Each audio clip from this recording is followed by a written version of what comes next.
Assalamualaikum warahmatullahi wabarakatuh. Alhamdulillah wassalatu wassalamu ala Rasulillah wa ala alihi wa ashabihi wa mawalah. Amma ba'd.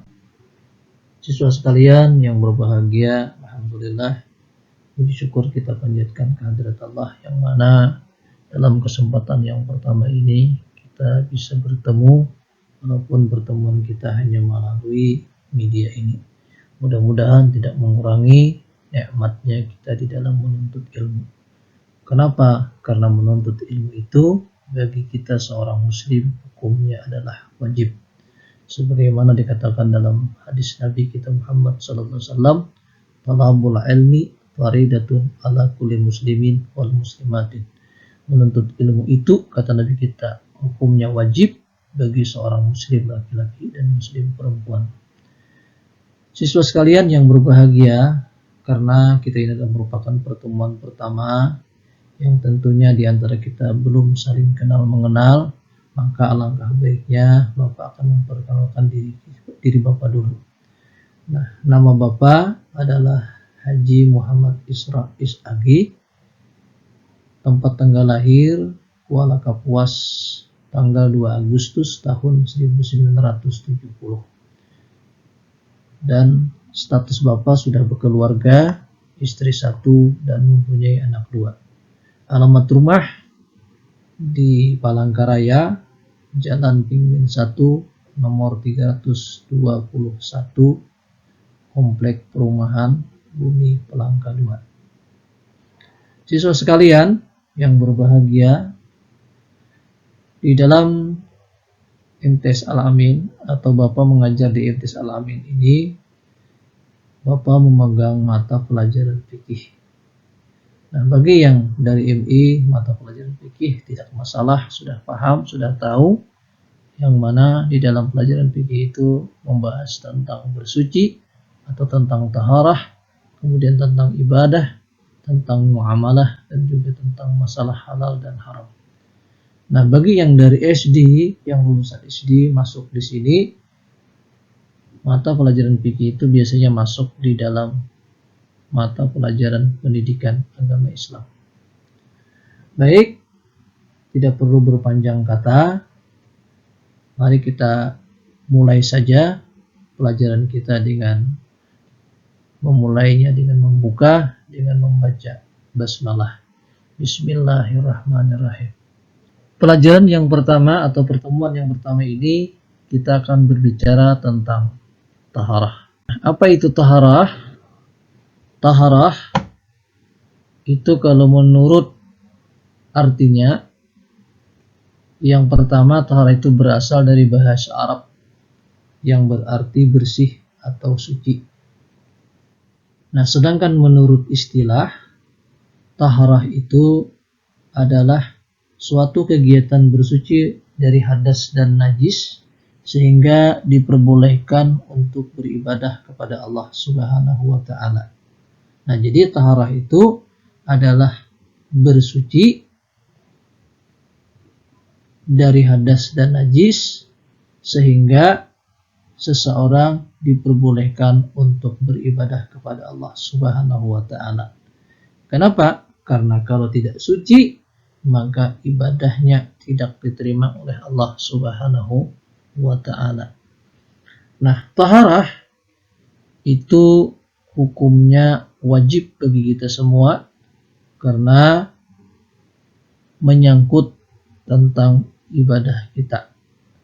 Kalau kita beribadah tidak bersuci, maka ibadah kita pun ditolak oleh Allah Subhanahu wa ta'ala atau tidak diterima.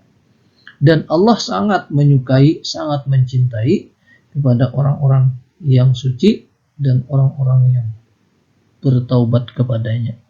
Sebagaimana Allah menjelaskan di dalam Al-Quran, surah Al-Baqarah ayat 222 yang berbunyi, Innallaha yuhibbut tawabin wa yuhibbul mutatahhirin. Sesungguhnya Allah sangat menyukai orang-orang yang bertaubat dan menyukai orang-orang yang mensucikan diri.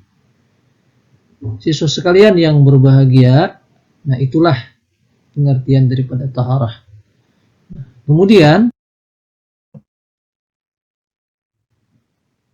apa-apa saja yang dipergunakan atau alat apa saja yang dipergunakan untuk taharah, untuk bersuci. Nah, alat yang dipergunakan untuk bersuci itu terdiri dari dua macam. Yang pertama adalah air dan yang kedua adalah non-air. Nah, baik. Yang pertama air. Nah, air yang seperti apa? Karena tidak semua air bisa dipergunakan untuk bersuci. Karena air itu bisa dibagi ke dalam 5 macam. Yang pertama adalah air yang suci lagi menyucikan, disebut dengan air tahir, mutahhir. Nah, yang kedua, air ghairu mutahhir atau air yang suci tetapi tidak menyucikan. Yang ketiga, air mutanajis, yaitu air yang bercampur dengan najis. Yang keempat, air musammas. Apa itu air musammas? Yaitu air yang terkena sinar matahari. Kemudian yang kelima adalah air mustamal. Apa itu air mustamal?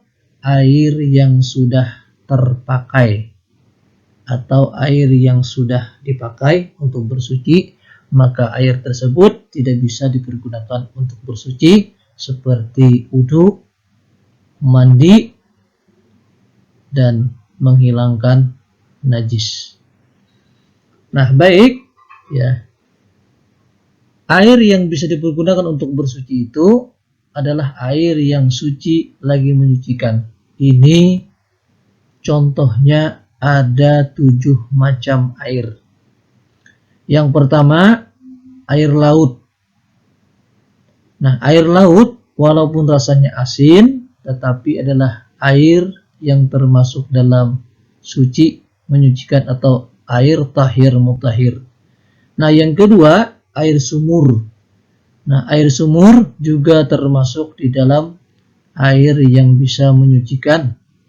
Nah, yang ketiga, air sungai, yaitu juga air yang bisa menyucikan. Yang keempat, air sumber atau air yang keluar dari sumber, bisa diambil dari dalam tanah atau disedot atau disuling daripada pegunungan. Nah, seperti halnya kita di MTS Al-Amin ini ya, untuk bersuci berwudu itu menggunakan air sumber yang mana diambil dari dalam tanah, kemudian disedot dengan menggunakan Hitachi, kemudian dialirkan kepada keran-keran yang berada di musala MTS Al-Amin. Kemudian air hujan.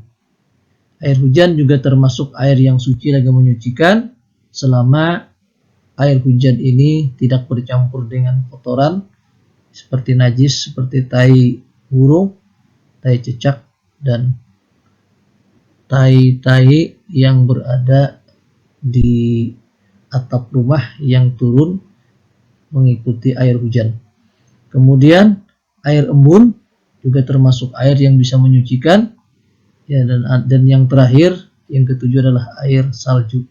Air salju adalah air yang berada di daerah kutub sana, bisa dipergunakan untuk bersuci.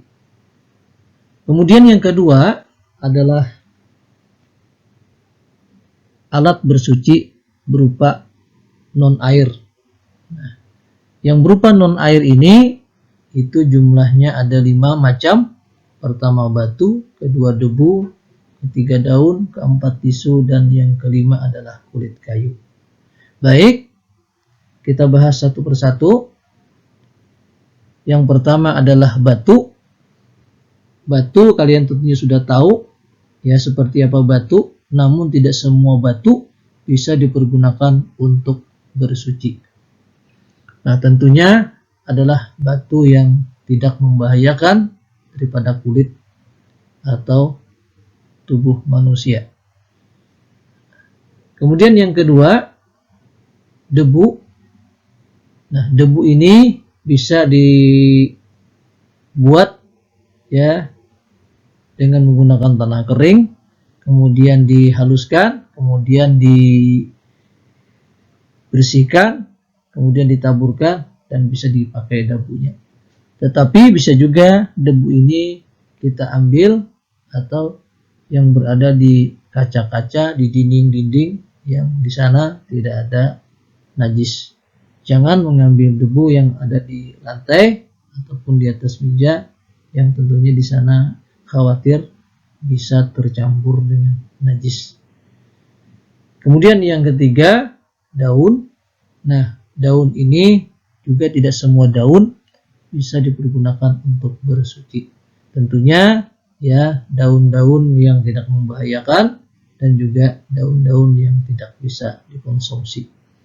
Nah, seperti daun bayam, daun singkong itu tidak bisa dipergunakan untuk bersuci karena itu sudah termasuk daun-daun yang bisa dikonsumsi atau dibuat sayur.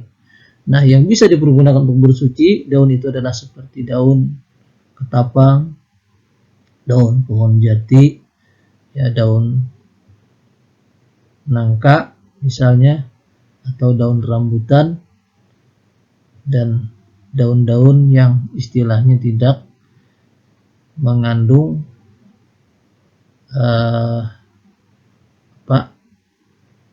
hama atau istilahnya alergi yang bisa menyebabkan kulit kita gatal, ya contohnya seperti daun paring dan juga seperti daun cingah. Itu kalau kena kulit kita ya bukan hanya gatal tetapi bisa melepuh atau bisa gosong. Kemudian yang keempat, tisu. Nah, tisu tentunya adalah tisu yang lembut, bukan tisu yang kasar. Ya, karena kalau tisu yang kasar juga ketika kita pergunakan untuk bersuci ya rasanya kurang enak.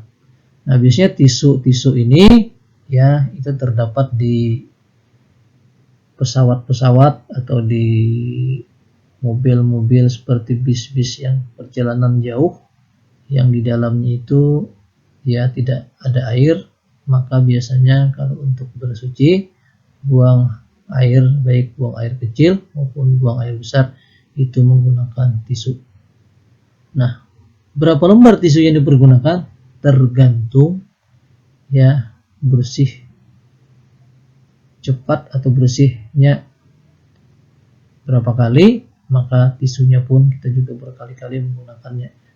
Dan jangan sampai tisu tadi ya menggunakannya yang bekas kena olesan atau kita membersihkan kotoran itu dioleskan kembali, tentunya mengambil tisu yang lain lagi. Kemudian yang terakhir adalah kulit kayu. Kulit kayu juga adalah kulit kayu yang tidak membahayakan kulit manusia atau tubuh manusia. Tidak semua kulit kayu bisa dipergunakan. Tentunya adalah kulit kayu yang aman bagi kulit.